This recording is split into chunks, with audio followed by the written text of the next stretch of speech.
जी हाँ प्यारे बच्चों, आज पुनः जो है नवोदय और सैनिक स्कूल के लिए टॉप 5 क्वेश्चन लेकर के आए हैं, जो पार्ट 3 होने वाला है।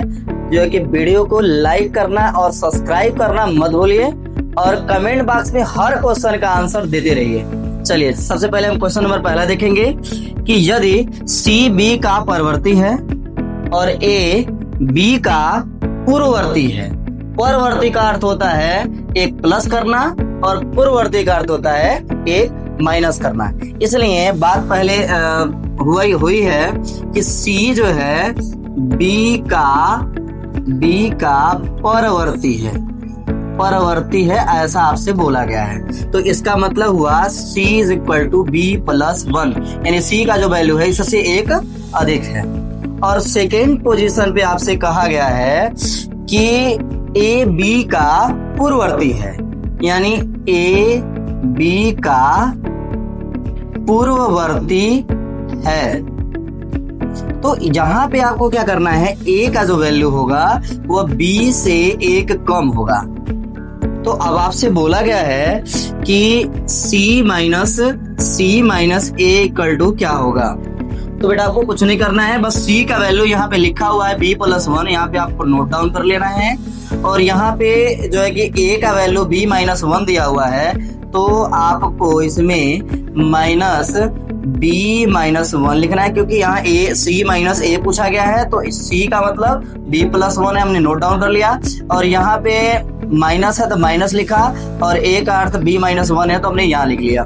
फिर आपको क्या करना है बेटा, b प्लस 1, और यहाँ ब्रैकेट को जब भी हम ब्रेक करेंगे तो वहाँ पे अगर बाहर का साइड अगर माइनस है तो अंदर साइन चेंज हो जाता है, b प्लस 1 हो जाएगा। अब क्या करना है, b और b दोनों को प्लस करेंगे तो बेटा क्या हो जाएगा, ये खत्म हो जाएगा, क्योंकि प्लस माइनस माइनस होता है। और यहाँ एक और एक मिल करके 2 हो जाएंगे। तो इसका आंसर जो है ऑप्शन नंबर पहला हो जाएगा, यानी कि 2।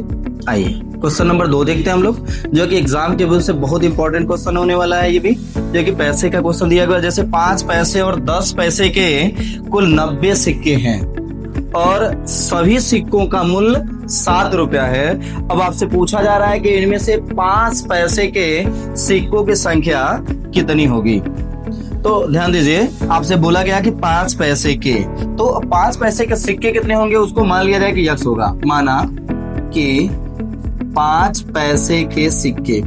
पैसे के सिक्के जो होंगे वह आपके यक्स मान लेते हैं। और वही बात हो रही है 10 पैसे की, तो 10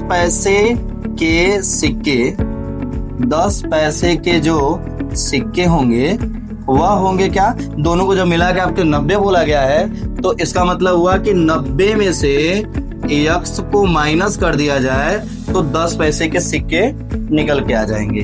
अब आपसे बोला गया है कि दोनों का जो योग है, प्रश्न से देखा जाए तो हम कह रहे हैं कि 5 पैसे के अगर यक्स सिक्के हैं तो इनके जो कुल पैसे जो होंगे वह हो जाएंगे कितने, 5 यक्स, ठीक है। और फिर यहाँ पे 10 पैसे के सिक्के कितने हैं, 90 माइनस यक्स है, तो उनके कितने टोटल पैसे हो जाएंगे, तो 10 इंटू 90 माइनस यक्स कर लेंगे। और इन दोनों का जो टोटल सम होगा, पैसों का जो सम होगा वो 7 रुपया हो जाएगा। 7 रुपये को अगर हम पैसे में रखे हैं तो ये 700 हो जाएगा, क्योंकि 1 रुपए में 100 पैसे होते हैं, तो 700 पैसे हो जाएंगे। तो 5x प्लस 10 का 90 में मल्टीप्लाई 900 हो जाएगा और 10x हो जाएगा।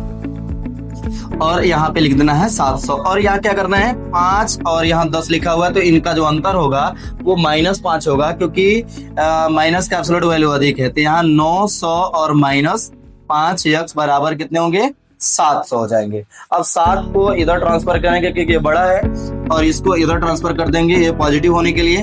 तो 900 माइनस 700 बराबर कितने हो जाएंगे, 5x, और यहाँ माइनस करने पे 200 बराबर 5x। अब 5 को यहाँ लाके डिवाइड कर दीजिए, तो 200/5 बराबर x, यानी कि x बराबर आपके 40 हो जाएंगे। 40 जो है ये क्या पूछे गए हैं, 5 पैसे के सिक्के, यानी प्रश्न में आपसे बोला गया है कि 5 पैसे के सिक्के कितने हैं, तो 5 पैसे के 40 सिक्के होंगे। अगर आपसे पूछा गया होता कि 10 पैसे के सिक्के कितने हैं, तो 90 सिक्के में से आपको 40 सिक्के माइनस कर देने हैं तो आपके 50 आ जाते हैं। तो अभी क्या है कि इसका आंसर जो होगा वह होगा ऑप्शन नंबर सी जो है राइट आंसर हो जाएगा। चलिए बेटा अगला क्वेश्चन देखिए, क्वेश्चन नंबर 3 जो है, एक संख्या के अंकों को जोड़ संख्या से घटाया जाता है तो परिणामी संख्या सर्वदा किससे विभाजित होता है।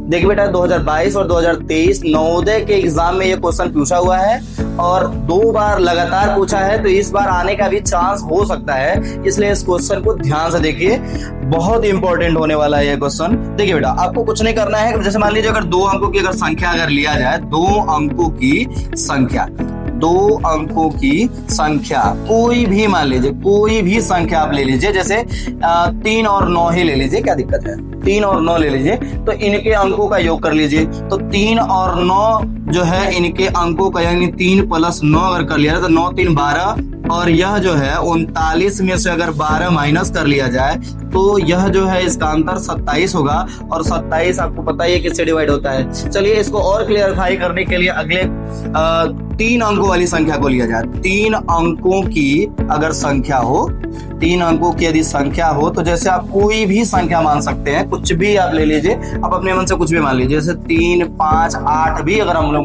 मान लेते हैं तो 8 और 5 13 होता है, 13 और 3 16 होगा, और इसमें से 16 माइनस कर लिया जाए, 16 अगर माइनस कर लिया जाएगा तो 8 में से 6 माइनस करेंगे 2 होगा, और यहाँ पे 4 और यहाँ पे 3। अब इसको अगर हम 9 से डिवाइड करना चाहें तो 9 से डिवाइड करने का रूल आपको पता ही है कि 3 और 4 7 और 7 2 9, यानी कि अंकों का योग करने पे 9 से विभाजित होता है। तो यह देखा गया कि ये 27 भी 9 से डिवाइड होने वाला है, और यह भी जो है 9 से डिवाइड होने वाला है। तो ऐसे कितना ही अंकों की संख्या हो वो सर्वथा 9 से ही विभाजित होगी। तो इसलिए इसका जो आंसर होगा, इसका आंसर होगा बेटा डी वाला जो है 9 जो है राइट आंसर। आइए क्वेश्चन नंबर 4 देखते हैं हम लोग, कि पूछा गया है कि यदि 3 क्रमागत विषम प्राकृतिक संख्याओं का योग 135 हो तो बीच वाली संख्या होगी। तो अब आपसे ये बोला जा रहा है कि मान लीजिए एक ए संख्या है और एक बी संख्या है और ये सी संख्या है, तीनों संख्याएं विषम है और इन तीनों का योग जो है 135 दे रखा है। चलिए हमने यहाँ पे 135 नोट कर लिया, और 1 2 3 संख्या है, इसलिए इसको 3 से अगर डिवाइड किया जाए तो बीच वाली संख्या जो होगी वो 45 आएगी। अगर विषम की बात कर रही है तो 45 जो है एक विषम संख्या है, उससे जस्ट पहले अगर विषम संख्या के बारे में बात करें तो 43 होगा, और उसके जस्ट बाद वाले सी का जो वैल्यू होना चाहिए वो 47 होगा। अगर इन सबका योग अगर 135 आता है तो बीच वाली संख्या 45 निश्चित रूप से होगी। तो जरा जो योग करके देख लेते हैं, 7 3 10 और 5 15 और 4 4 8 4 12 और 1 13 बिल्कुल हो रही है। तो इसलिए बीच वाली जो संख्या होगी वो 45 होगी। इसलिए आपसे पूछा गया है बीच वाली संख्या क्या होगी, तो ऑप्शन नंबर जो है बी जो है राइट आंसर हो जाएगा। इंपॉर्टेंट क्वेश्चन जो है ये फ्रैक्शन से क्वेश्चन है बेटा, और इसको ध्यान से देखिएगा, एक बार दो बार जितनी बार मर्जी देखिएगा, लेकिन यह जो है बहुत ही इंपॉर्टेंट होने वाला है। इसको लगाने का तरीका आपको जानना है। तो बेटा देखिए आपको एकदम सिंपल वे में बताएंगे, भले आपको बड़ा क्वेश्चन दिख रहा होगा लेकिन आपको साइड में आपको बताएंगे कैसे इसको लगाना है। एक व्यक्ति ने अपने खाते में X रुपया जमा किया। कितना जमा किया? X रुपया जमा किया। पहले उसने अपनी राशि का 1/4 भाग निकाल लिया और फिर शेष राशि का 1/3 भाग निकाल लिया। फिर शेष उसके खाते में कितना बचा? 60,000 जो है शेष खाते में बचा।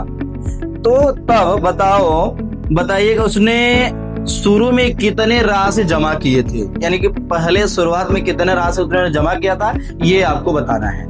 तो बेटा आपको कुछ नहीं करना है, मान लेते हैं कि वो जो राशि जमा कर रहा है वो X है और जो 60,000 जो दिया है वह शेष बचा राशि है। तो अगर हम कह रहे हैं कि 1/4 भाग अगर निकाल लिया जाए तो 1/4 भाग में कितना शेष बचेगा, तो 3/4 भाग शेष बचेंगे। जैसे 4 भाग में अगर एक भाग अगर निकाल लिया जाए तो कितने भाग बचेंगे?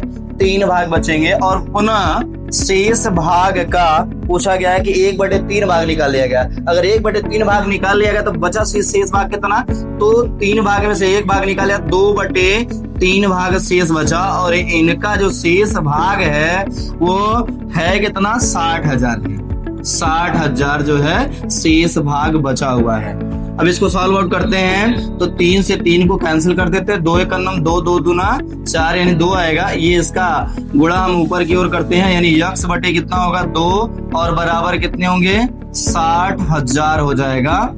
अब यहाँ पे 2 इधर भाग है तो इधर आकर के गुणा के रूप में करेंगे तो 6 दूना 12 यानी 1,20,000 जो है हो जाएगा। 1,20,000 जो है कि राइट आंसर होगा, जिसमें ऑप्शन नंबर सी जो है राइट आंसर हो जाएगा।